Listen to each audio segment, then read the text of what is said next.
Good morning, everyone. We're going to go ahead and get started. Thank you all for coming this morning. I don't think we've ever had this big of a group at one of our dialogues. So for those of you who this is the first time that you're attending, twice a year as part of our child welfare training program, we have the opportunity to bring in a nationally recognized speaker who's doing work in the area of public child welfare. And we are able to open that up to the public and offer you all CEHs if you want them. We will at the end of the session have CEHs out on the front table where you signed in. If you forgot to sign in, make sure you do that as well so that we have a record of your attendance today. But those will be available to you when you leave, when we finish up here around noon today. If we run out, which we might because we have so many people here today, make sure that you make a note on the sign-in sheet so that we can send those out to you. We'll send them to you via email. Okay. All right, so I want to get started right away, and I'll introduce our speaker here today. I'm really excited to have Sarah Font here with us today. She is an assistant professor of sociology at Penn State, but she's also an alumni from UW-Madison School of Social Work PhD program. Her research focuses on various issues related to child maltreatment and the child welfare system, including the measurement of child maltreatment, the causes and effects of involvement with child protection and foster care systems, case-level decision-making, and system effectiveness. She's been described to me and her work as some of the most exciting work in child welfare, and I am really excited to have her share what she knows with you today. Welcome, Sarah.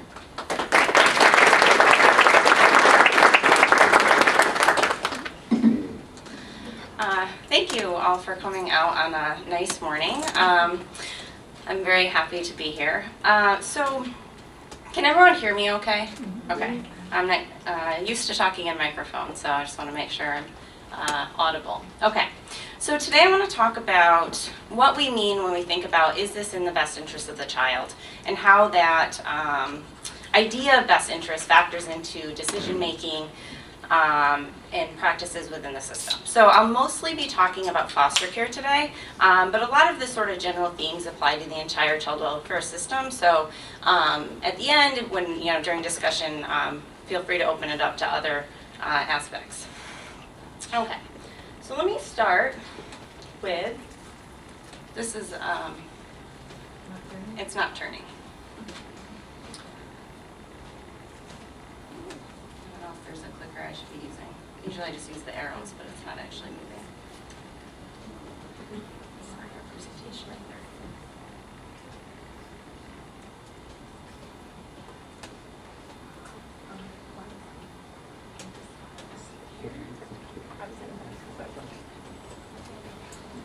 Well, that's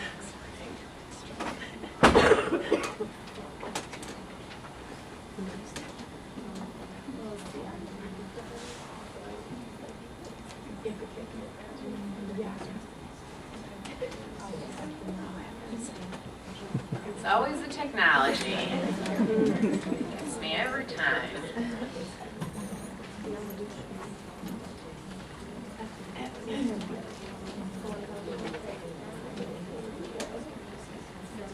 okay, there we go. Okay. Russ, I fixed something. All right. Well, I was a little nervous about giving this talk, so now I've already had my first fumble, and I can relax a bit. Okay. So let me start with a quote from the late Supreme Court Justice Antonin Scalia, who basically says the idea of how we think about child custody isn't really about children's best interests. Children's best interests can be considered, but they can also be overwritten by parents' rights or the rights of other children in various situations. So if the best interests of the children aren't the sort of overarching principle for decision making, why am I talking about it? Well, once a child enters foster care, right, parental authority has already been overridden. It's already been decided that sort of the minimum standards of care haven't been met, and then it sort of opens the door to being able to decide based on children's best interests in terms of where children get placed, how long they're in care, what sort of services or other things they need. Children's best interests are an underlying principle there. So what do I mean when I say best interest of the child? So what's interesting about this is I think when we think about what's in the best interest of the child, we all have a sort of idea about what that means in our head. And for me, it really means a situation or decision that gives the child the best opportunity to grow healthily and safely. So it situates them for optimal health and development. When we look at the guiding principles that states have put into their child welfare laws about what best interest of the child means, they actually are more a representation of overarching social values. So states are more likely to reference things like family integrity and a preference for family preservation or reunification than they are to reference the health, safety, or protection of the child. So when I talk about the best interest of the child throughout this talk, what I'm talking about is really this lay definition, is how do we know that what we're doing is positioning a child to be successful in life.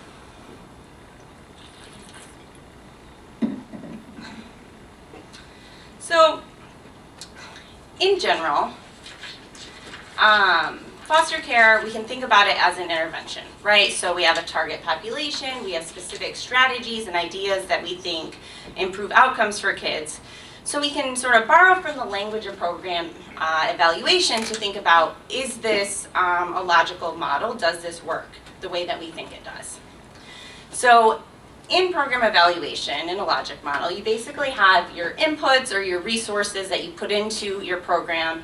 You have the strategies and tasks that you think that are sort of the core actions of the program. And then you have what directly results from those strategies and activities.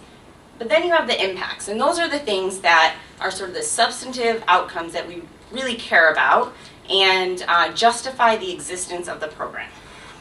So what this looks like for foster care, let's talk about. So as many of you know, the core overarching system goals in the child welfare system are safety, permanency, and well-being. This has been true since at least 1980 with the Adoption Assistance and Child Welfare Act. And over time, we sort of added on more and more ideas and priorities and caveats to say, well, these are all the things that we think matter, that we need to measure. This is what we need to be doing for kids. And at the end, you have a lot of stuff up there and a lot of ideas, but it's not clear that that gets you to well-being. So what would it look like to actually measure well-being? So generally when we talk about well-being, we're talking about a variety of domains. So things like emotional and behavioral health, safety, relationships, cognitive or educational development, and material security. So there's a lot of things that we could be measuring to get at well-being, but what we actually measure is really activities or strategies of the system. So this is the 3 well-being outcomes that are shown in the Federal Child and Family Services Reviews, which is one mechanism through which child welfare systems get evaluated. And if you look at these well-being outcomes, children receive services to meet their needs and families have enhanced capacity. Those are important things, but they're not really impacts. They tell you what the system is doing, they don't tell you how the child is doing. So returning to my logic model, if we were to sort of fill in these different boxes for the child welfare system, those things that we call well-being in the Federal Child and Family Services Reviews really go under activities and outputs. They're not impacts. So we think of impacts really as safety and well-being. And the reason I say permanency is not an impact is because it occurs within the system. It's a strategy of the system. There's no counterpart really for kids who don't receive foster care as an intervention. And so it doesn't justify the existence of the program. In other words, an evaluation of foster care should ask the question, are children better off in terms of overall safety and well-being in foster care than they would be had they not been removed? And if the answer to that is no, then it doesn't really matter if we complete every activity or strategy. So let me draw an analogy. So when the Food and Drug Administration evaluates a new medication, they consider a few things, right? They say, how bad is the disease that this medication is trying to treat? How bad are the side effects of this medication? And how likely is it that this medication will be effective in treating the disease? And so you can sort of, you're willing to accept more risk if the disease is terminal than you would be if it's something like a stomach ache, right? And you want to sort of balance the idea that the benefits of the medication have to outweigh the risks and the harms. And in the same way, at a minimum, foster care as an intervention, the benefits should outweigh the harms. So, is foster care an effective intervention?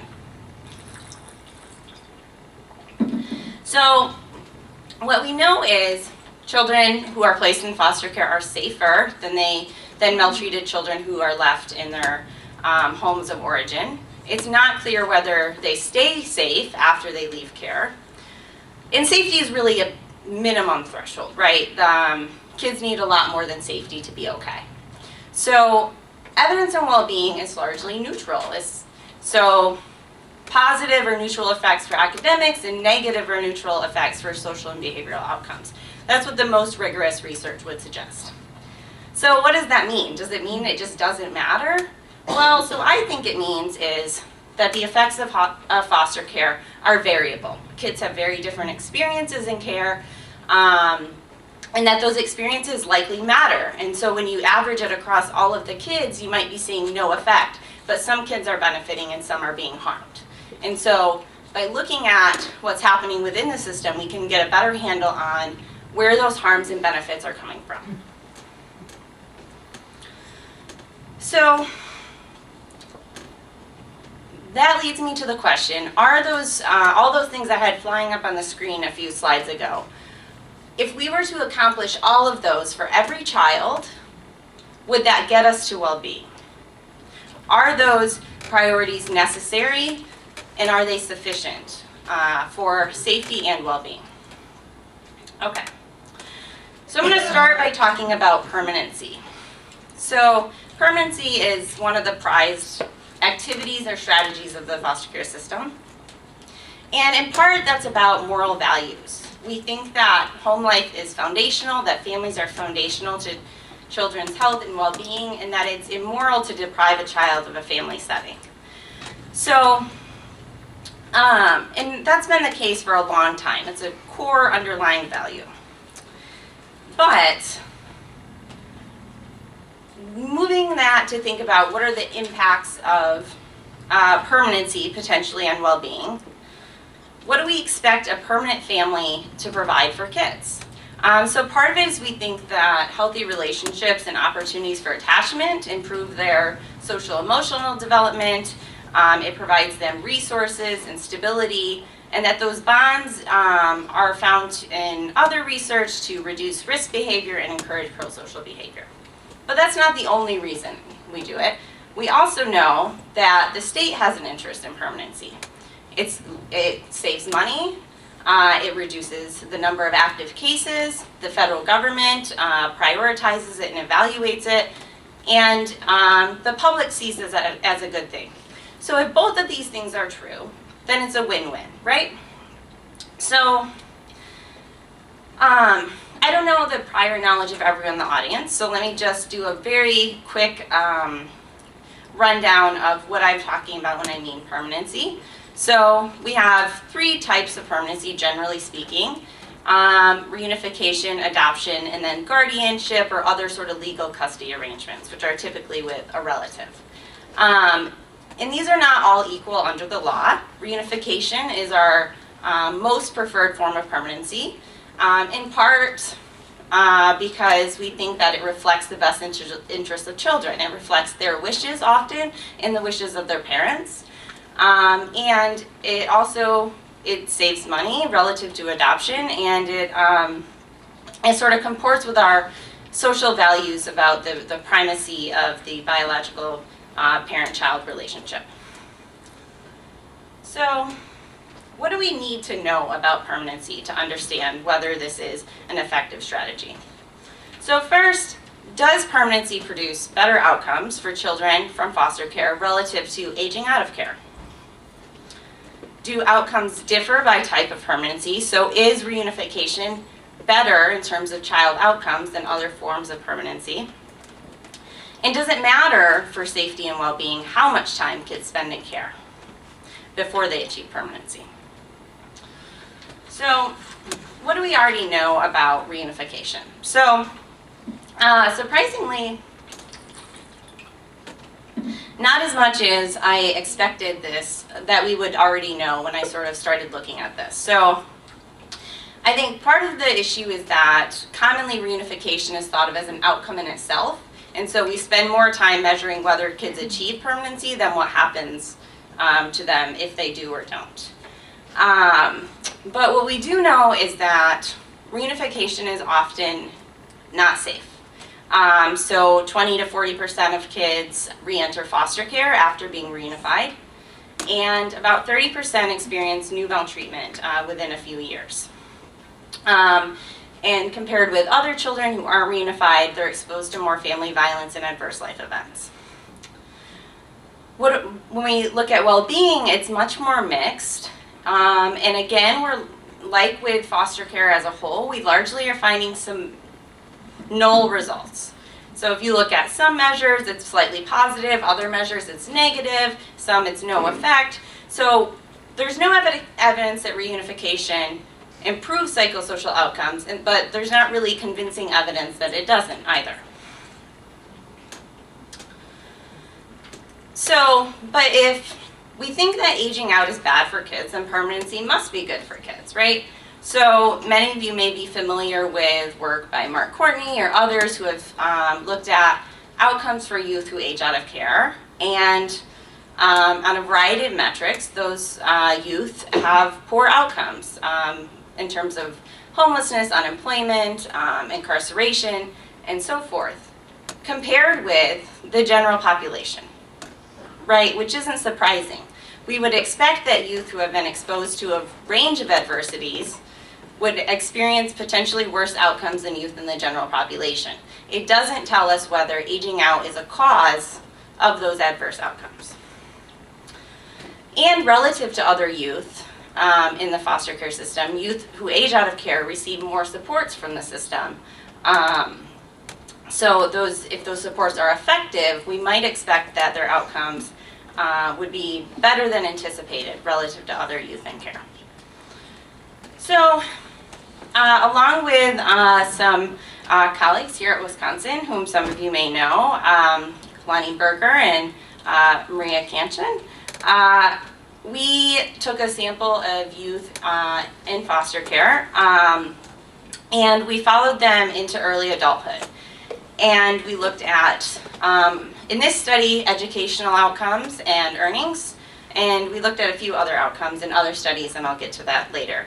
But we tried to ask the question, is aging out actually associated with worse outcomes relative to other youth who spent time in foster care? So,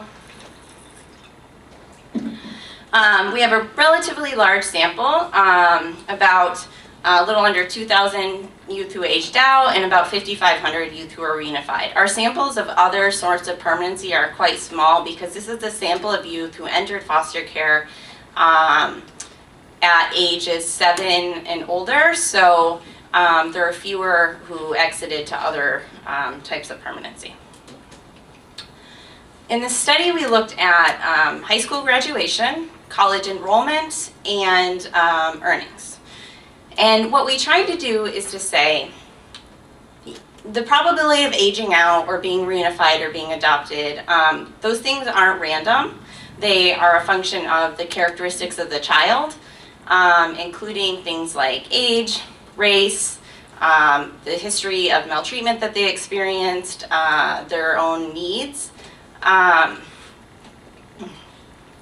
And they also might be affected by their experiences within foster care.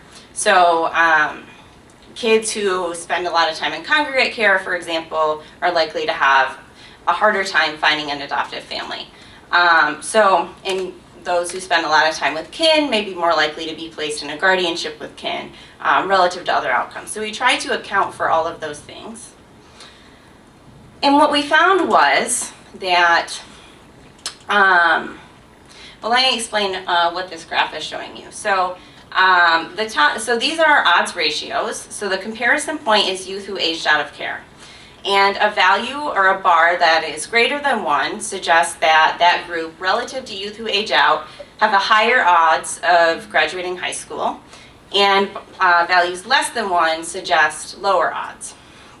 And the little asterisks just indicate that this is a statistically significant difference. So what this chart shows is that when we just control for demographic and social history factors, so we don't consider what happened to them from the point they entered foster care onward, youth who are adopted are much more likely to graduate high school.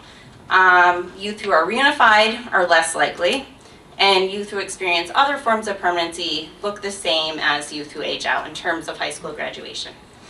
In large part, we found that the difference between youth who were adopted and youth who aged out was largely explained by their experiences in foster care. So once we accounted for a number of placements, were they reunified and then re-entered, how much time did they spend with kin, how much time did they spend in congregate care, there were no significant differences between adopted youth and aged out youth in terms of high school graduation. This had no explanatory value in terms of youth who were reunified. Regardless of what we controlled for in the model, they were much less likely to graduate high school than youth who aged out of care. So, in part what this means is that the experiences youth have in care before they exit might be important both in terms of what type of permanency they achieve, but also in terms of their educational outcomes. If we look at college enrollment, not conditional on high school graduation, we see the same pattern of effects. When we condition on graduating high school, we don't actually see much difference in terms of college enrollment, suggesting that to the extent that permanency has an effect on educational outcomes, it's really about college graduation. So once they get through high school, whether or not they enroll at college is similar across groups. When we looked at earnings, we really didn't see any differences across groups. So what might explain the differences that we did observe? So we considered 2 possible explanations. So one, youth who age out of care get higher levels of support from the system than youth who experience other sorts of permanency. In particular, they receive higher levels of support than reunified youth. And that can be things like education and training vouchers, extended Medicaid, extended foster care, but also they just have someone who sort of is checking up on them, monitoring them, a caseworker that at least is in some way tracking how they're doing. The other factor is that there could be differences in the quality of environment in different types of settings. And so we don't measure that, right? We don't have good measures of what is the quality of the home environment that the child is exposed to. That's systematically tracked. But we can consider this. So a lot of the supports that are provided to youth who age out specifically come into effect when they reach adulthood, when they reach age 18. They have options for extended foster care and health insurance and educational funding that aren't necessarily available to other youth. So if those are the thing that makes the difference, we should expect more of an impact on college enrollment than high school graduation, because that's the time point in which those supports are coming into effect. Alternatively, if this is really about the quality of environment or just having someone who is checking up on you, essentially, then we should see that youth who spend more time in foster care prior to aging out have better outcomes. And in fact, that's what we see. So, this is the probability or percentage chance of graduating high school or enrolling in college for aged out and reunified youth by the time they spent in foster care prior to age 18. So I'm not considering whether they received any sort of extended foster care. And what we see is that for youth who aged out, those who spent a long time in care before aging out, so 3 years or more, are about 10 percentage points more likely to graduate high school than youth who spent a year or less in care prior to aging out. We don't see a similar pattern for college enrollment, again suggesting that if there is an effect that's related to the environment, it's not sustained after they turn 18. The effects don't continue. Okay, so what about other outcomes? Maybe educational attainment is just kind of a fluke thing, and it's not related to other things. So in a different study, we also looked at early motherhood. Having a child that was conceived before 18 years of age. And what we found was that the odds of experiencing early motherhood were twice as high for females who experience reunification relative to other forms of permanency. And that for youth who are, we observe youth before, during, and after their time in foster care, and the odds of conceiving a child that led to a live birth were lower in foster care than before or after, suggesting that in at least some contexts, foster care provides a lower risk environment than other settings. So, for me, this raises two questions. So one is, are expectations for permanency realistic? When we think about permanency, we don't think about these genetic or legal ties so much as what we think a family means for a child.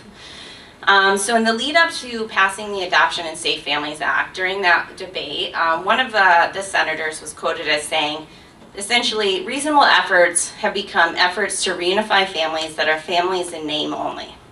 And what that gets at is this idea that we mean so much more than blood ties and legal status when we talk about family. What we mean is that that child has a safe, stable, and supportive environment that enables them to develop healthy relationships and grow safely and developmentally on time. But that's not always what we mean in practice, right? That's not what happens. So we expect that a permanent setting will provide things that it might not be equipped to do.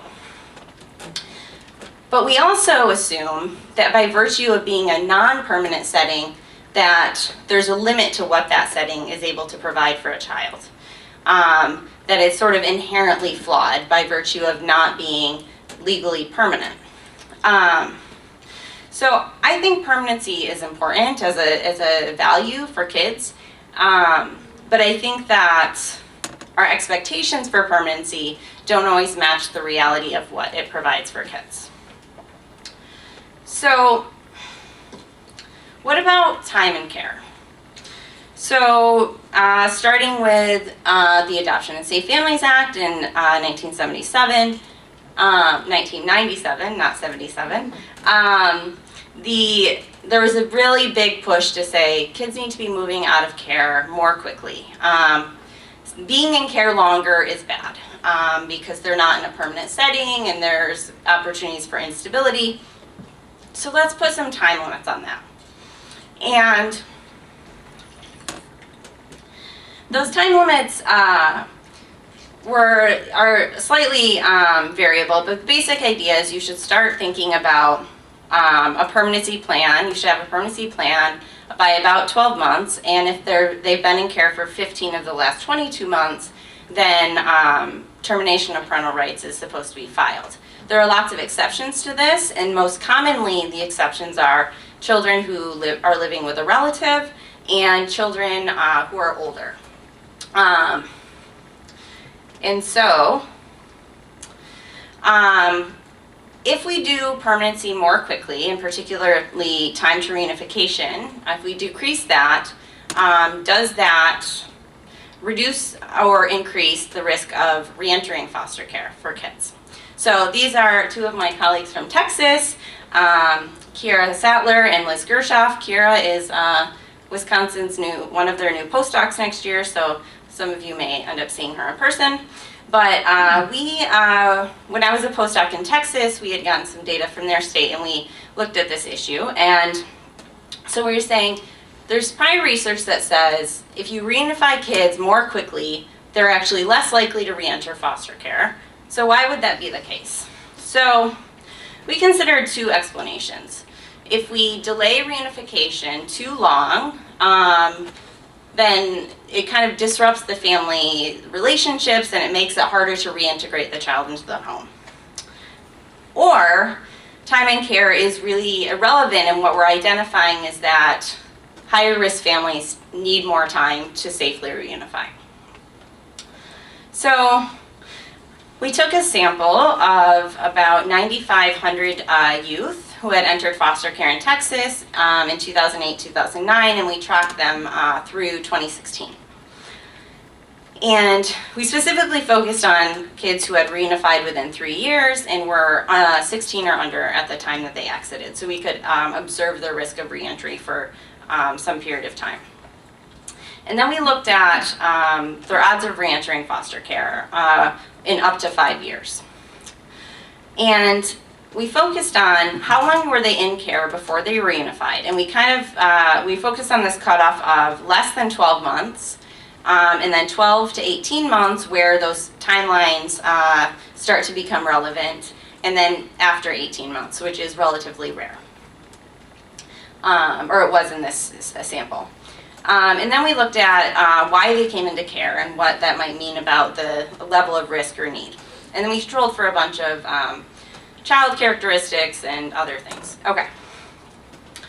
So once I left Texas, I no longer had the raw source data to create a nicer looking table, so I had to pull this from the paper itself, which is why it's kind of ugly, and it's labeled figure 2.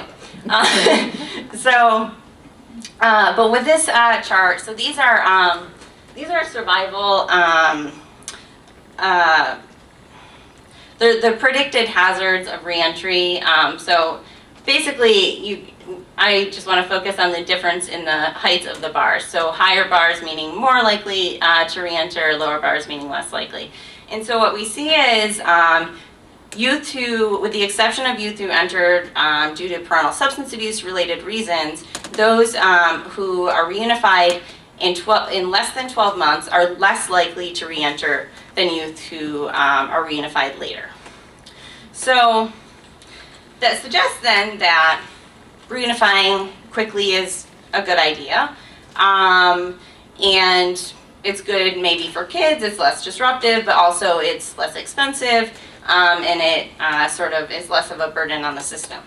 But what if the timelines themselves are essentially incentivizing bad decisions? So let's say you have a child who's been in care for 15 months and it's time to consider the filing for termination, and you don't have necessarily good grounds for termination of parental rights. The parents have made some progress,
but you're not really sure if it's going to be safe or sustainable. But you kind of are at a point where you have to, make one decision one way or the other. So is it possible that those timelines push reunification when it's not really sure if it's going to be safe or successful? So to try to get at that idea of differentiating what's the effect of time and care versus these timelines, we considered situations where the timelines are commonly waived, so youth living with relatives and older youth. And we said, okay, so if the timelines aren't being factored in, then reunification should occur only if or when it's considered safe. There's no reason to rush, right? So we should then see that time and care would have no association with reentry for youth where the timelines aren't applicable, and only when we're applying those timelines do we see this increased risk, if my hypothesis is right. And in fact, that's exactly what we saw. So again, these are hazard ratios. So again, a value greater than 1 is a higher risk of reentry, less than 1 is lower risk. And what we see is that for the two groups that would most likely be exempted from the timelines for terminating parental rights, so children with relatives and older children, there's no association between time to reunification and reentry. But for younger children and children not living with relatives, there's a huge increase in reentry risk for children reunified during that time where the timelines come into play. So what does it mean? So again, I caution this is an observational study, so there's no way to exactly be certain that this is an effect of the timeline itself, but I think it seems likely given that there's no effect in the cases where the timelines would be least likely to be applied. That said, this doesn't mean that families necessarily would benefit from more time to reenter. And in fact, with children living with relatives and older children, having more time didn't reduce their odds of reentry, it just made no difference. And so what that suggests is that more time provides more information to make a better decision about whether reunification will be safe or adequate. So, okay, so I'm basically saying, maybe time and care or permanency aren't the sort of most important things, or they're not making the difference that we would hope that they would. So what about experiences within care? So generally speaking, there's a pretty big focus on 3 factors. So placement type. We want kids with relatives, we want them to not be in group or restrictive type placements, we want them to stay with their siblings, and we want them to have stable placements. So let's talk about kinship care first. So since at least 1978, placement with kin has been a big priority. First focused on Indian children, but after that extended to all children. And increasingly, there's efforts to make it easier to identify kids, to waive licensing standards, or to do other things to accommodate kin placement. So the research for a long time has really said this is a good idea. Relative placements are more stable, kids are less likely to move, they have fewer allegations of maltreatment, and they have fewer caregiver-reported behavior problems. When you look at other outcomes, though, you don't actually see the same pattern. There's mixed evidence on delinquency, on mental health problems, and there's relatively consistent evidence of worse educational outcomes. So what do we make of that? Again, when you have null outcomes or positive outcomes, there's still a distribution of effects. So there are different, so the quality and nature of that kin relationship likely matters. But there's also a possibility that we're creating a cycle where we're sort of reinforcing what we already believe. So when we say kin is good for kids, then we create policies that encourage and promote kinship placements, and then we place kids with kin and we move them away from other settings to be with kin, and then we say, oh, well, kin is more stable, and then we sort of recreate that cycle. So I tried to measure this in a recent study, and this is Texas again. So I defined a progress move, because it's not just moving kids to relatives. We move kids to all sorts of settings that we think are more preferable. And so a progress move being something that we do on purpose because we think it's better. And it doesn't necessarily mean that there was anything that went wrong or was damaging about the existing placement. So we move them to be with kin, to be with siblings, to a less restrictive setting, or away from a temporary setting. And so I looked at about 66,000 placements in Texas, again with Liz Gershoff and Kira Sattler.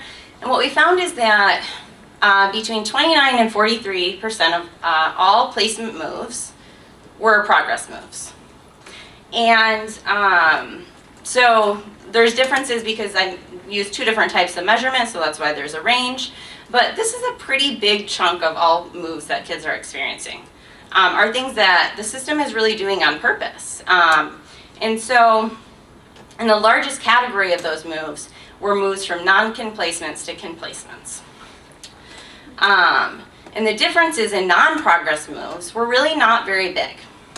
So the stability factor when we think about kin placement appears to be largely a function of things we're doing on purpose. And I did a similar study in Wisconsin several years back and had similar findings. So what if kin are just more likely to tolerate really concerning issues with their kids, or they're less likely to give up? So then what we would expect is, if we look at just these non-progress moves, so placement disruptions, we would expect things that commonly are associated with placement disruption to be weaker or more weakly associated with disruption for kin than for non-kin placements. If kin are more likely to sort of persevere or tolerate more difficult children. And we actually don't find that. So what we found is that in some cases the associations between child characteristics like behavior problems or mental health problems and disruptions were stronger for kin than for non-kin.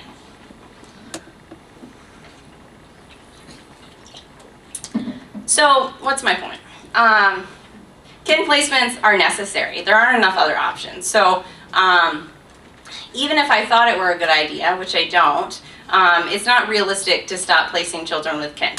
But it's not, but we have to take into account what is the condition of that kin placement, and we can't assume that a kin placement is likely to be successful without the same supports, monitoring, and resources that we are commonly provided to non-relative placements. So not all children are going to benefit from kinship care, even if a majority do. So what about sibling placement? So since 2008, with the very wordily named Fostering Connections to Success and Increasing Adoptions Act, we now make reasonable efforts to keep siblings together unless it's not in the best interest of any of the children. So this is my current graduate student, Anna, and she is working with me to try to figure out what are the average effects of placing kids with siblings, and when are sibling placements more or less beneficial. So we're really early on in this work, and so what I'm just going to show you is, so we found a ton of literature reviews about sibling placements, and we went through all of the citations, and what we found is that there are almost no longitudinal studies of the effects of sibling placement on well-being, and those that exist actually are not very positive. They mostly find no effect, some find neutral or negative or positive effects depending, but overall it looks like a wash. which is kind of disappointing because sibling relationships, by all appearances, are really important, and children want to be with their siblings. So why isn't it improving their outcomes in the way that we would expect it to? So, of course, sibling separation is not random. Siblings who have been separated are sometimes separated for good reasons, like sibling abuse, or because one is having, more serious needs than another child. But we don't have a good sense of whether these benefits of sibling placement extend to the full sibling group, because even the studies that exist focus on one sibling. And so there's a lot that we think that we know the answer to that we really don't know the answer to. So I thought about entitling this talk, "We Don't Know What We Think We Know." Yeah, so what's the harm though? So in general, if we think that these things are good for social values, that reunification, that kinship care, these other things are important, not just because they're in the best interest of the child, but they're important for other reasons. So long as they're not harmful, we should do them anyway, right? So my thought about this is, when you have an average null effect, so you find no difference for kids with kin or without kin, or reunified or not, what you're really saying is that there's a distribution of harms and benefits, and that matters, right? So I created this little chart based on a study I had read unrelated to my research about treatments for depression, and how many people stop taking the treatment because the harms or side effects outweigh the benefits, how many experience no improvement at all, net of a placebo effect, and how many actually experience a benefit. And so this is what that distribution sort of looks like in some of the drug trials that they've done. And if you were to average this all out, most having no effect, some having a benefit, and some having a harm, you would get a null effect, or even maybe a small positive effect. But what you're missing is that for a lot of people, it's not making a difference. So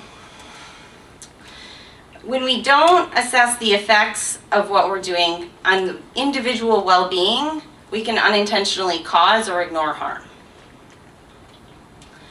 So that brings me to this idea of having a rule-driven system or a child-driven system. So as any sort of strategy or output that might advance the best interests of the average child is going to be contrary to the interests of some specific children. And so a lot of these things, like kin placement, sibling placement, if in the policy it says, unless it's not in the best interests of the child. But those exceptions, when you use an exception, you have to justify why you're using an exception. When you follow the rule, you don't have to justify that it's the right thing to do. And so what happens is, there's no oversight of best interests when the policy is followed, only when exceptions are used. So I was trying to talk through this with my husband, and he used a sports analogy. So I'm not much of a sports fan, but the analogy made sense to me, which is in football, there's sort of an accepted strategy for how you should put on your offense. And as long as you follow that sort of accepted strategy, even if you have, your team loses all of its games, the strategy doesn't get questioned. They might question the quality of the players or the training, but they don't question the strategy.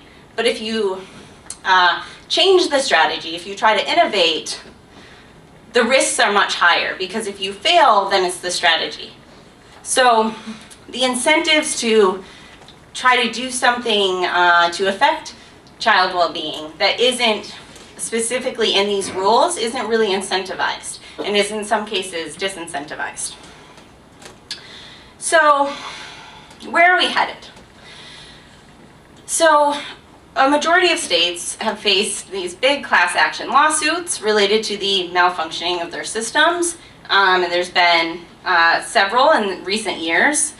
And when you look at the federal Child and Family Services reviews, they say basically no states are meeting our standards consistently.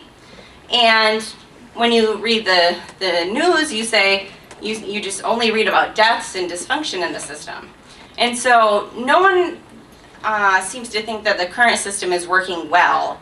But what happens, it seems, observationally, is that we try to fix that problem through more rules. So we increase documentation, we regulate more, we have more monitoring, and we have what I would call rule-driven accountability. So you're accountable for rules, not for outcomes.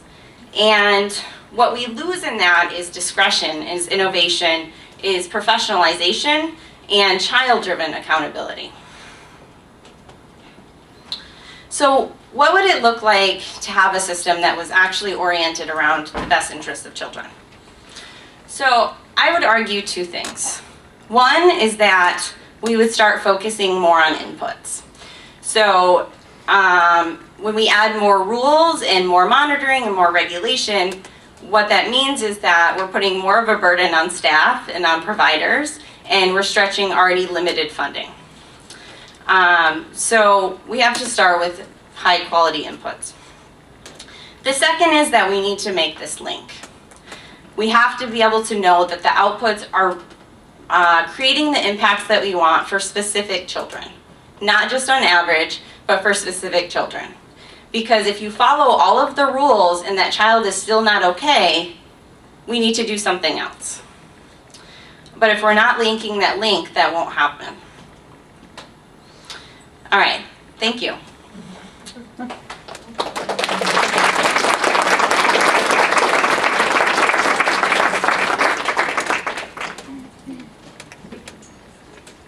can open it up to questions then.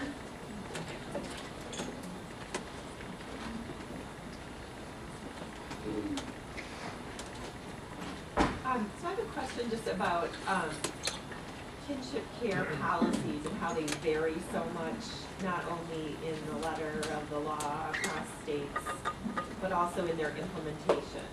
And so you have some states that really push for putting kids with kin outside of the child welfare system, through relying on TANF funds to support those placements. And then you have other states that are much more likely to bring these kin relationships into the formal child welfare system and either pay them less than non-relative caregivers or equal to non-relative caregivers, depending on licensing. So how do we think about that in the context of some of these findings around kinship care? If there's like the selection is going to be different into which formal child welfare system depending on where you are. Yeah, so that's a great question. So yeah, the issue of how kids are diverted from foster care into kin placements and they're not really observed is, I think, pretty problematic. If we assume that they have similar needs to children who enter foster care, but they're not being systematically evaluated or addressed. And not given as many support. Right. And in general, yeah, so the issue of licensing, I actually find very strange. So if we think that licensing standards are important for child well-being, then they should be mandatory, no exceptions. And if we don't, then why do we have them?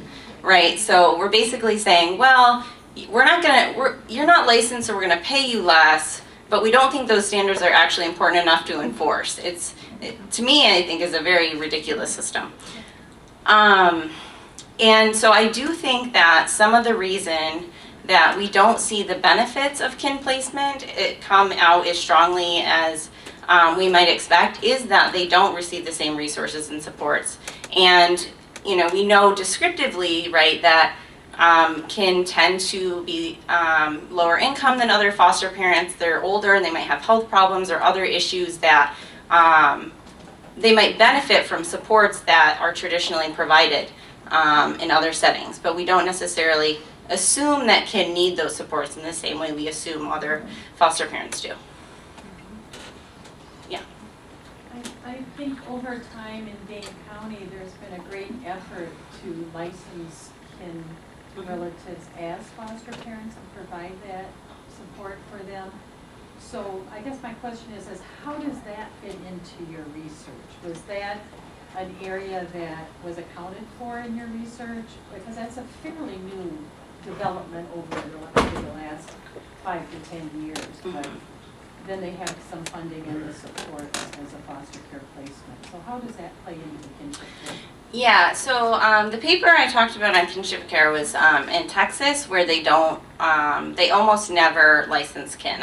There weren't even enough licensed kinship caregivers to compare them, unlicensed and licensed. So yeah, and there's certainly there's not a lot of research that does suggest that licensed kin placements are safer and more stable than unlicensed placements, suggesting that, those supports do matter, either the financial supports or potentially other services. But it's not, but in that study, yeah, I just wasn't able to consider it because they were all unlicensed.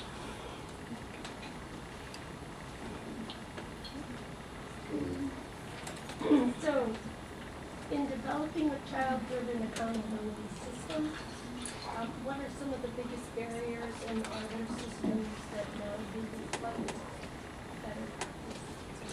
better? Yeah, so I think one of the biggest barriers is just that we don't measure it.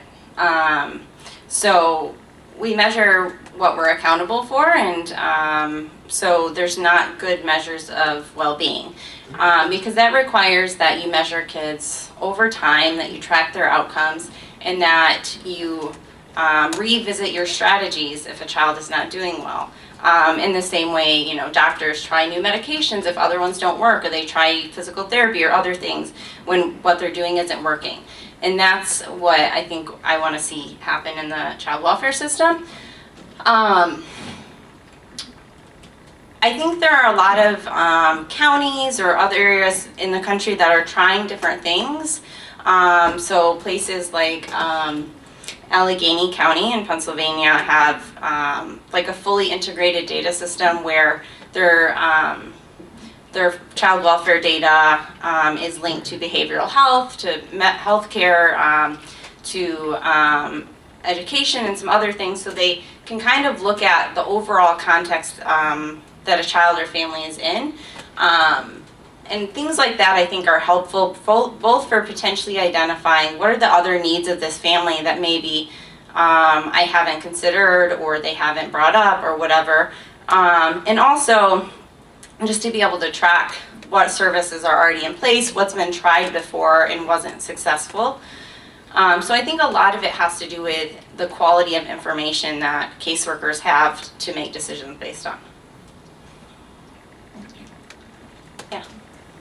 So to me, it's seeming like a lot of this is kind of presenting a question to the premise that a lot of us operate under, which is kind of family, biological ties over everything, right? That should be the priority. So I guess I'm kind of wondering, since that was kind of the whole thought behind ASPA and all of that, like, does this kind of contradict past research that underlied some of those laws? Can you speak to that a little bit? Yeah, so I think a lot of the research early on that laws were placed on didn't necessarily they weren't necessarily able to think about how much of what they're observing is a cause or is just sort of driven by other underlying factors. Things like ASPA, I do think were well intended. There are certainly, prior to ASPA, there were a lot of kids who, they weren't likely to ever be reunified, but they weren't being made eligible for adoption, so they were just kind of sitting in limbo. And I think there's a good reason to think that's not good for kids to do that indefinitely. But yeah, implementing a rule somehow, it doesn't solve the problem in the way that we think it does. And so I think part of this is we don't want to trust the people making the decisions. And anytime you have a sort of street level bureaucracy, you can't observe everything every caseworker is doing all the time. And so there has to be some sense of professionalism and expectation that we trust the type of information they're collecting and their recommendations in ways that now we think that we can sort of create an if-then rule for everything.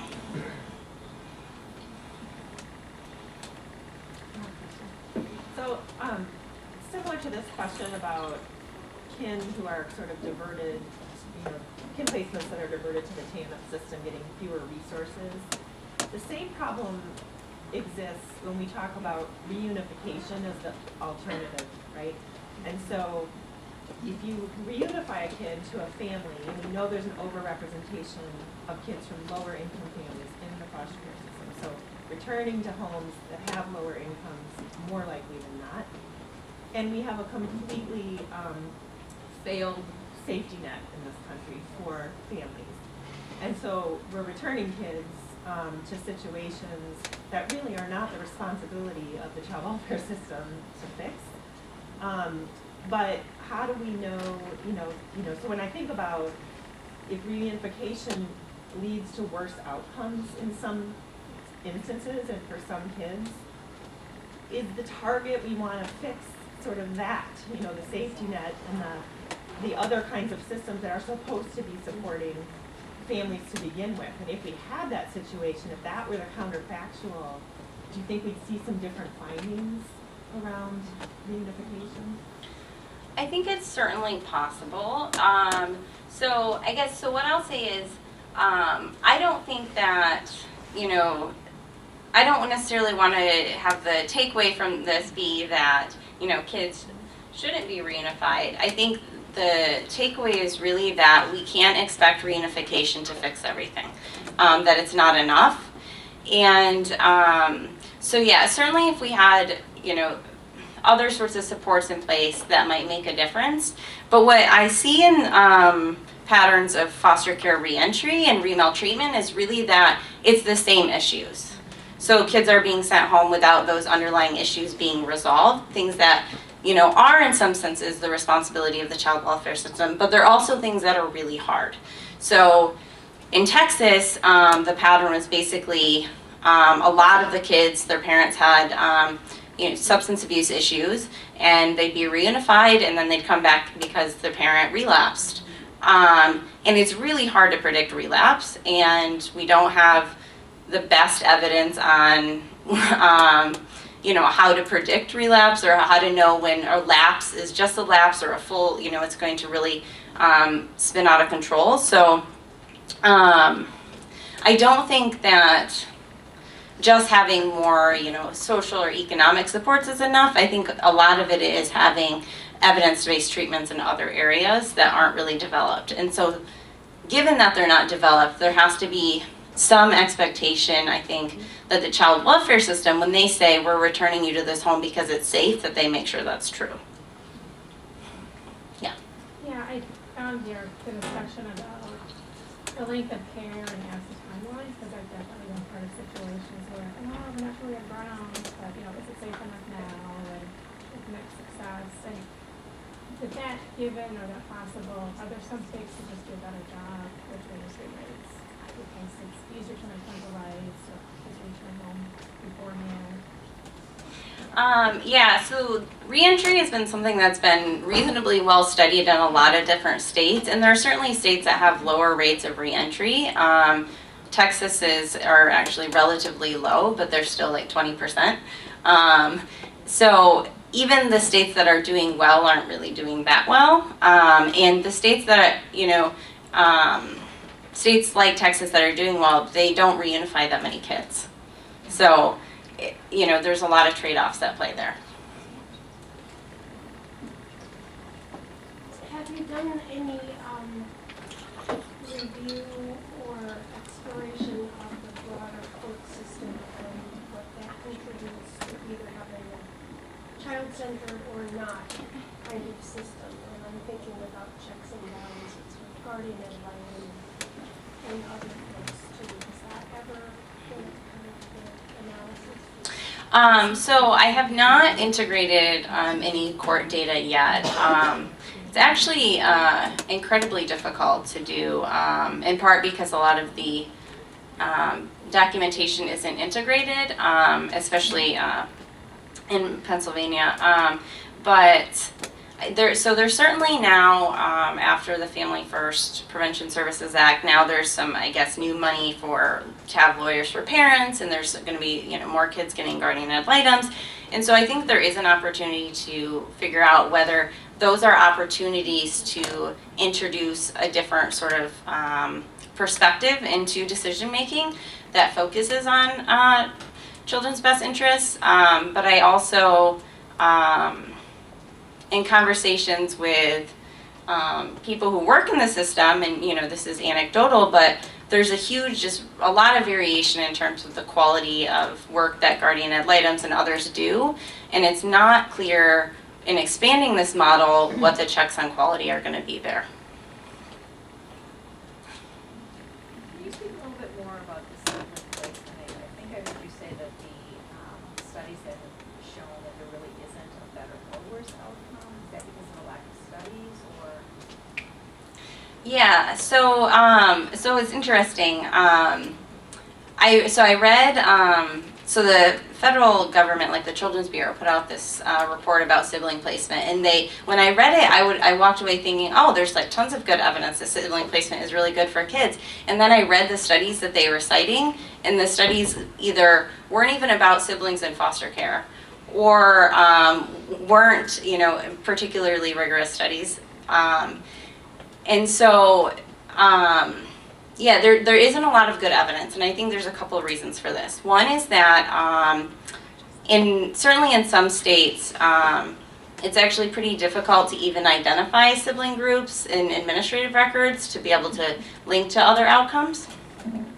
And so the studies that do exist that are longitudinal are based on survey data, which generally chooses a focal child, so you can only look at one of the siblings, so you don't necessarily know if there are negative effects for other siblings. So a lot of it is about data limitations.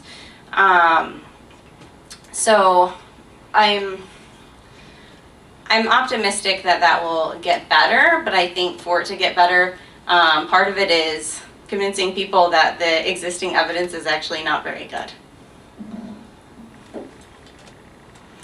And I'll also say part of the thing that I think is a little bizarre about the sibling research is that only one of the studies that I was able to find actually looked at the quality of the relationship between the siblings. And you would think that that's really the key factor, right? If they have a good relationship, then severing that relationship is harmful. But only one study that I could find actually measured the quality of the relationship.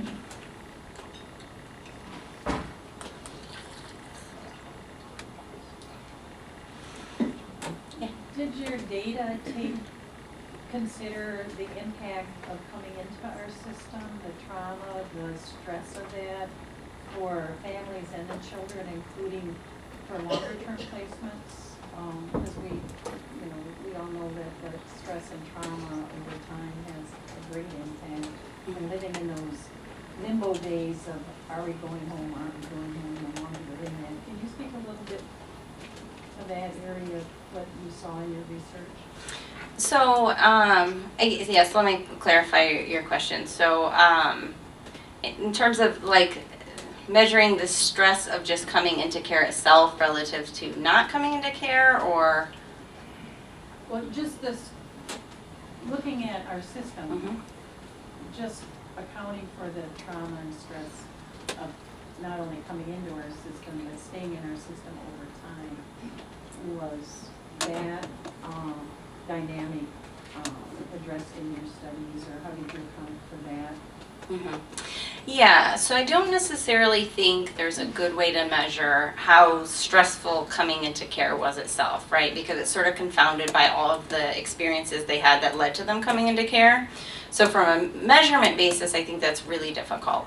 In terms of, just their time in care and issues around uncertainty, that's an interesting question about whether you can sort of capture the uncertainty and what impact that might have on kids. But the time in care itself, the time of separation, net of other things that might affect their probability of exiting care, the time itself, I don't think there's good evidence that is harmful.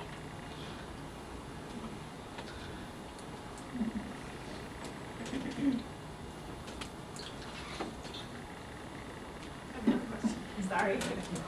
So as you were talking, one of the things I was thinking about, if we move away from sort of a rule-driven and time limit, constrained decision-making framework, and we focus more on sort of what is, in our professional judgment, best for the child, I could envision lots of different alternative plans, that would allow for,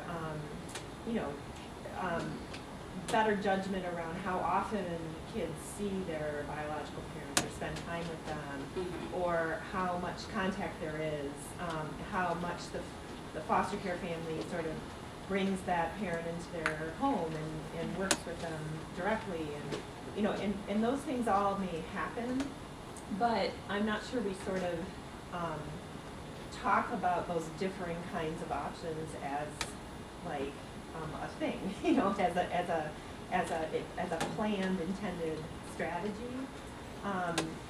And so I just wondered if you had thoughts about how could we do it differently. If we had to base this on what the child needs, and you're balancing these different settings, the bio family and the foster. How might we do it differently than we're doing it now?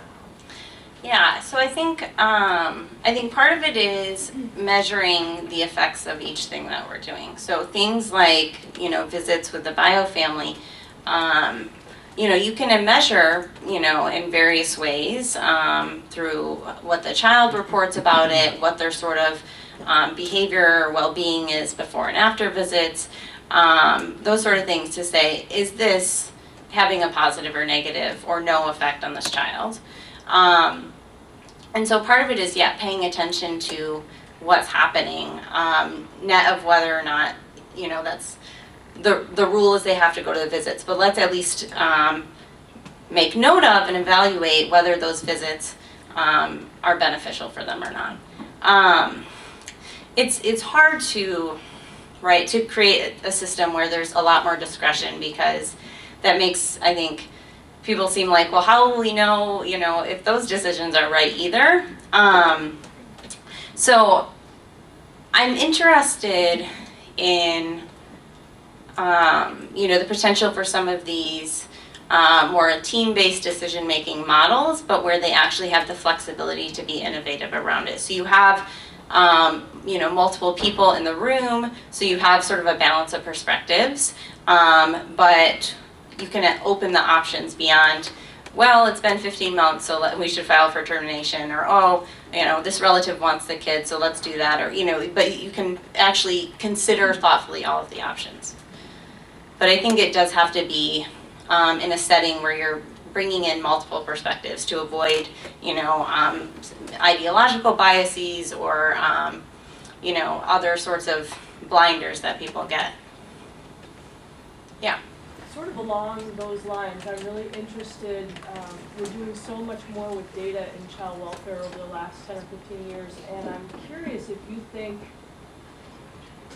what I'm sort of taking away from your presentation and frankly some others that I've heard, is that it's going to be very difficult to know whether a particular intervention is going to work for a child, a particular child.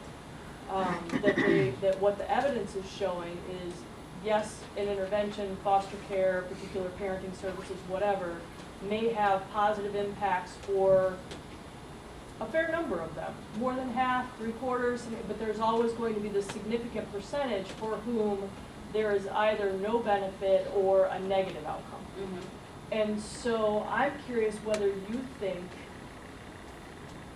we're going to have the ability to use data like the data that you're investigating and presenting, and thank you, by the way, I appreciate that, to ever create a system that addresses the potential for bias and the potential for treating families differently and the potential for, all the things that our rules are supposed to address. Can we create a child-driven system as a result of the data that's being investigated at this point, and how do you see that happening? Where do you see your research taking the field? Yeah, so there's certainly a lot of states are making huge steps in terms of the quality and consistency of the data they're collecting, what it's linked to, and what they're able to track. And so there are more opportunities now than before for tracking these sorts of well-being outcomes. But there's a big gap between sort of the most and least advanced states in that sphere. So my hope would be that the federal government already does some supports for technology and other things, but I think they could do a lot more to provide opportunities for those states that don't have really very advanced data collection mechanisms right now to be able to do some of this better. In terms of treating families differently, I think that's right. That's the really big worry about having more discretion, right? Is that when you have more discretion, you have more opportunity for bias or for differential treatment. And so, right, part of that is, that's part of the reason we have supervision, though, is to be able to balance that and provide multiple perspectives and oversight. But in some ways, we have to move away from the idea of treating families differently in general as a bad thing and think more about, are we, given their needs, treating them differently? Because we don't always necessarily reflect whether that differential treatment reflects their needs or not. So certain types of services or certain types of permanency are going to vary across different types of needs that kids and families have, and that should be okay if it's actually suited to their needs.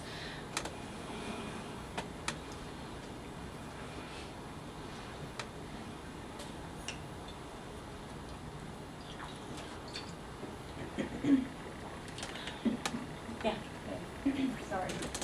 So kind of going along these lines of like, what can we do moving forward and kind of looking at the future, have you been involved in any sort of policy advocacy or creation, or do you know of anything going on that we should be aware of, or any recommendations? Yeah, that's a good question. So I've just started to sort of tread into that area. So I think there's a lot of opportunities for people to use their voice as administrators or researchers or workers more effectively, and so I'm trying to start doing that instead of like yelling into my echo chamber of researchers. Yeah, I think unfortunately I think there's from a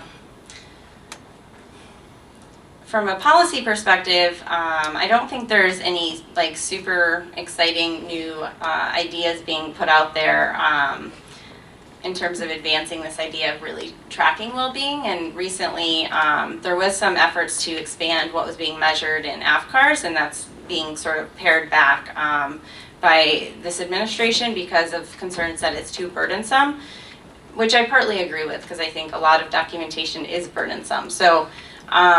I'm hoping that they're doing some more public comments on that, and the Senate is reconsidering what AFCAR should actually capture for kids.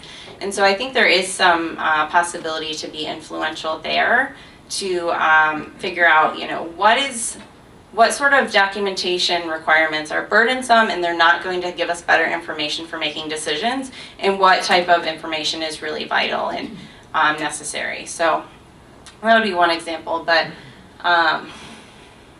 yeah, as I said, I'm sort of just starting to tread more into the policy world, so. Do you have any questions for the audience? Yeah, that's a great question. You were a CPS worker too, you Yes. didn't say that. Oh, yeah, that's true.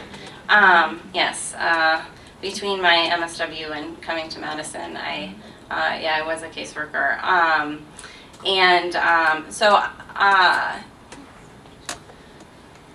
So when I was in Michigan, they had just had one of those big class action lawsuits and they had settled it. And I was one of the 500 new workers that they had to hire as a result of that. And I've been wondering since then, and I haven't seen any good evidence, and I've heard really different perspectives about how things like lawsuits can be effective mechanisms for change, or they just really refocus on these rule-driven things and aren't moving the needle for kids. And so I would be interested to hear your thoughts about the different strategies for reform and what you think would be the most effective way to do that in terms of federal laws, state or local changes versus lawsuits or judicial reforms.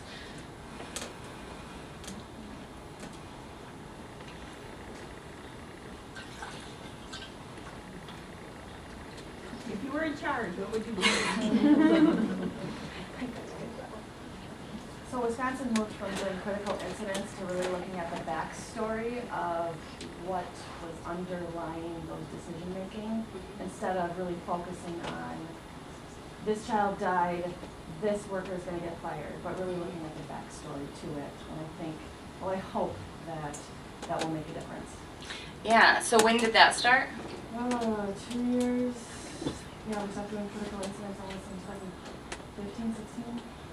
So, and so is the idea that it leads to like recommendations that are not specific to the worker case? Yep.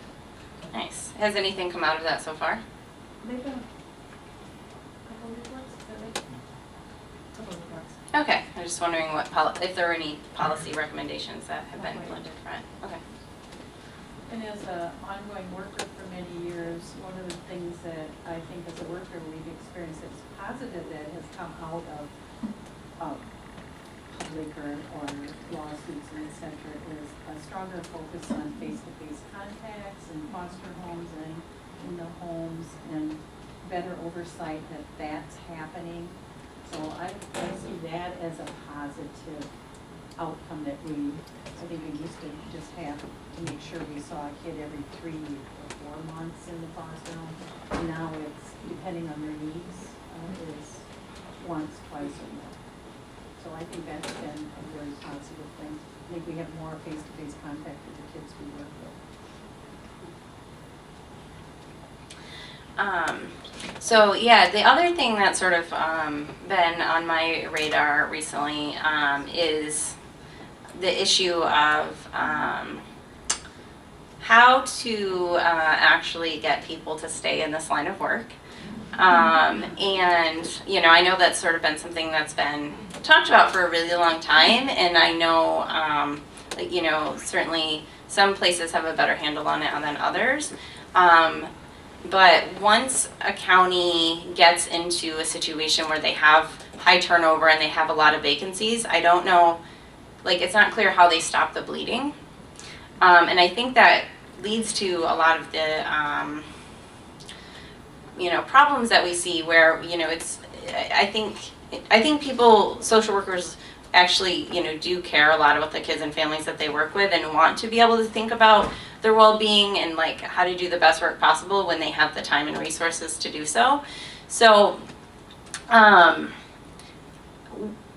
guess my second question for all of you is really, so if a county gets into a situation where they have high turnover, they have, as a result, high workloads, how do you actually stop the bleeding? Because it seems like then the counties that I've seen, they sort of are able to bring new people in, but they can't keep them, so it just keeps going. You get $1 million.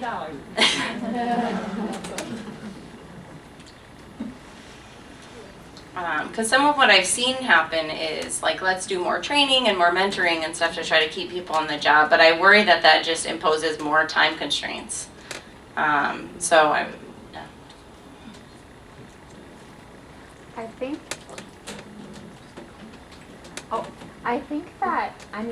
think for every county, for every place that experiences this, there might be different factors contributing to that. So I think the first step is making sure that that county, that workplace has an understanding of what the issue is. And I've only been doing this for 3 years, but I think what I've heard of people who are leaving, there's all the normal stuff of feeling like they don't have enough support within the workplace, But then I think too, even beyond that, like on a systemic level, like I feel like when you're in a position as a caseworker, it a lot of times feels like the burden of these decisions are on you. So it's ultimately the judge's decision what happens, but the burden to provide all the information to what you think should happen falls on you. And I think that level of stress, and if you're in a county where you don't get a lot of wraparound supports for like kids, like if we want to be really focused on what's best for the kids, we need a really good team of people to inform that decision. So we need really good therapists, we need really like caring foster parents, like really involved family, we need schools that are really contributing to these. And if you're in an area or you're in a position where your agency doesn't collaborate or emphasize on that collaboration, or the county that you're in just doesn't have that support, it's a lot more difficult, it's a lot more stressful. And then on top of that, you add like the supervision piece, like not being able to have like stable co-workers. So I just think really making sure that not only you're looking within the agency, but what kind of support you get outside the agency too. Yeah. To that point, I guess, is there any research between like child and family outcomes compared to like turnover or employee satisfaction or like morale within counties and CPS? Yeah, so there is some research that links higher rates of turnover to things like delays in children achieving permanency, more placement instability, that sort of thing. And I think the sense of that in terms of placement stability is really that they don't notice the fire until it's on fire, and so because they're always putting out fires instead of being able to be preventive in terms of addressing placement issues. And so yeah, there's some good evidence that turnover is not just a problem for workers, but for the whole system and in terms of kid outcomes. So yeah, and there's also, I think, there's some evidence as well that even if people don't leave but they're burned out, that it really affects their decision making in ways that are really concerning. So there's been some studies suggesting that when caseworkers are burned out, they don't identify risk to kids as well. They sort of are more dismissive of concerns, and that can create some safety concerns. Echoing some of my lovely colleagues, it's about retention. It's very isolating work, and I think like what Hattie said, it's good that we're making that emphasis on more face-to-face contacts and things like that, like what our true work is and what we probably all get into this field for versus the paper shuffling. But when push comes to shove and we're at that table and in the courtroom and those decisions are made, it seems like all of it is relied on us, and we're sitting next to a GAL who only has to see the kid once a year in this particular state. So it really is just on us. We can have wonderful supportive colleagues and supervisors, but if those outside venues, those other decision makers aren't held to the same standard or even close to us, it's hard to get all of that information, that large picture. Yeah. So what would fix that is about the courts?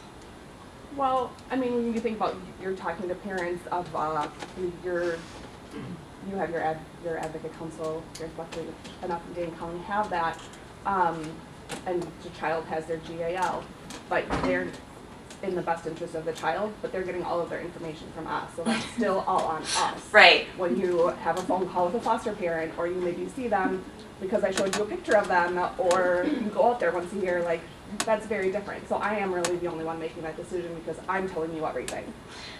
Yeah, right. That's interesting.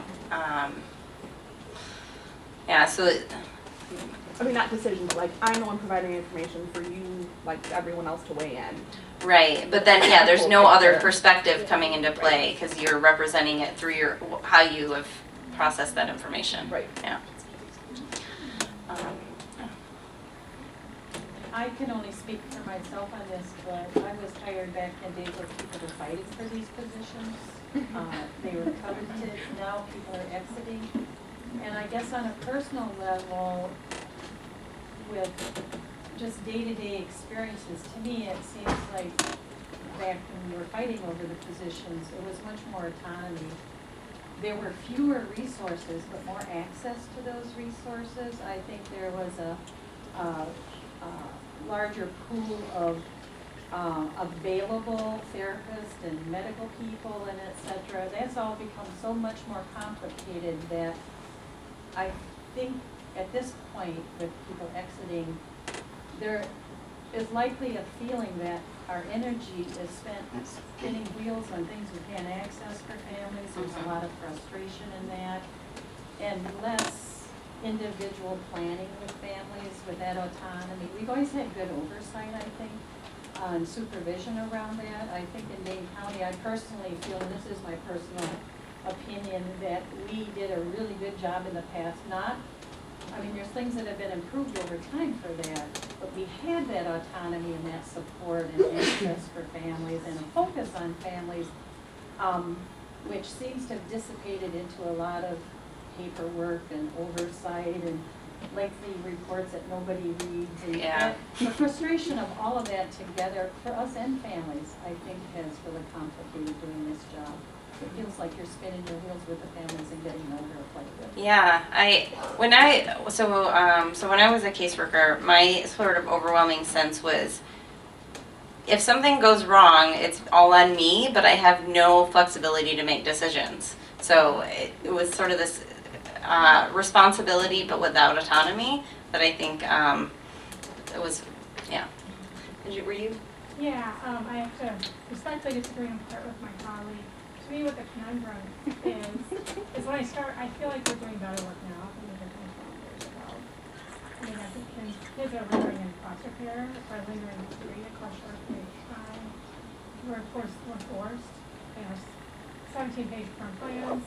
We're forced to assess safety, it should be fresh every 6 months, and that's better than they're doing. And so it kind of feels to me like this is a more coveted position, but we weren't doing as good work as we are now. But now we have a burnout and a big issue, right? A high, we're losing workers, and some of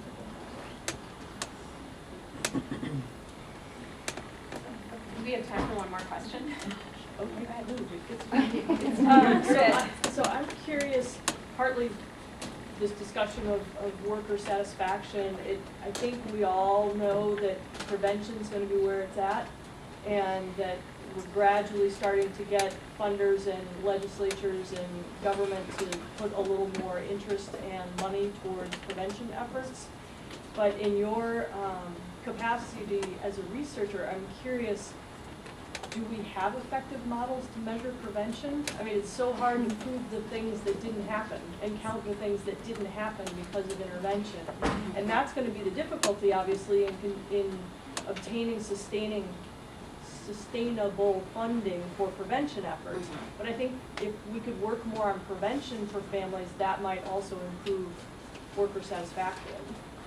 So I'm curious what the state of the art is on researching in prevention. Yeah, so that's a good question. So I would say my knowledge of prevention programs is really that there are a couple that have strong evidence, but there aren't very many, and they haven't really been brought to a scale where we know that they're widely effective. So even things that are held up as really good models, like home visiting, are really good for a lot of outcomes, but the evidence on maltreatment isn't that strong. And in part because when you're trying to prevent maltreatment, you're trying to prevent a lot of different things. And so it might work for some aspects, but not others, but it kind of just gets measured as, did it prevent maltreatment or not? So, but I will say, I think Child Protective Services, I don't know if that is the best.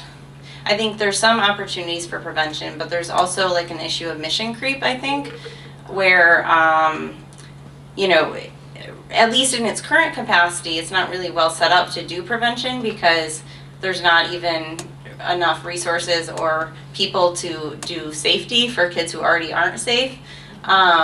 So I think it would require a really big shift in resources and staffing to be well positioned to do prevention. Yeah. Sorry, I do have one question. So just kind of off of the point where we were talking about how like everything comes from like our perspective as just one single worker.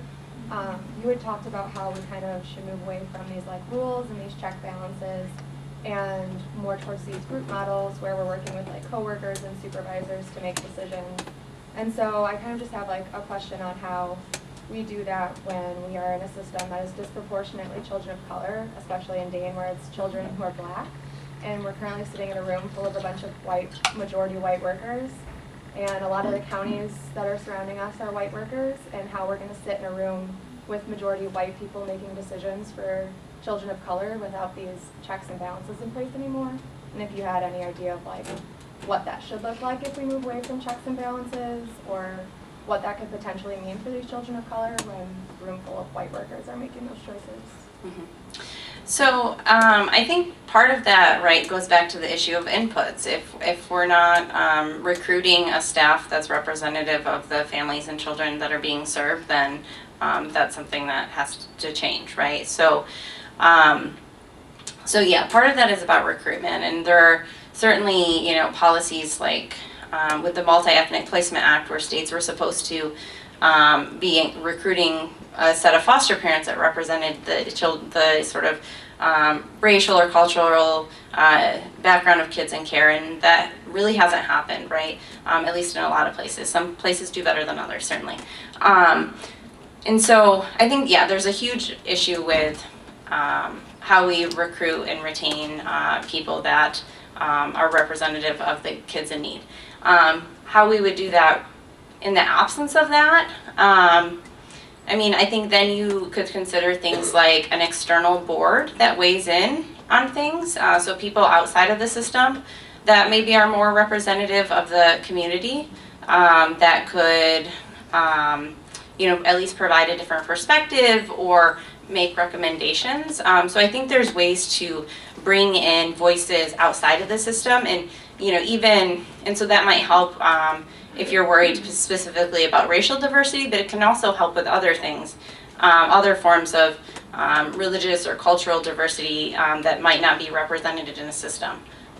So that would be my thought.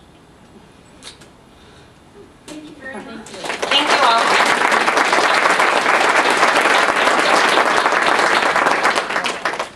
Thank you all for coming. For those of you who need them, your CEUs or CEHs will be waiting out at the table. And for the 4E students, you can take about a 10-minute break, and then we'll meet over across the hall in, is it F? Room Yeah, the F? food's F is in outside, break. but yeah. Okay, great, thank you.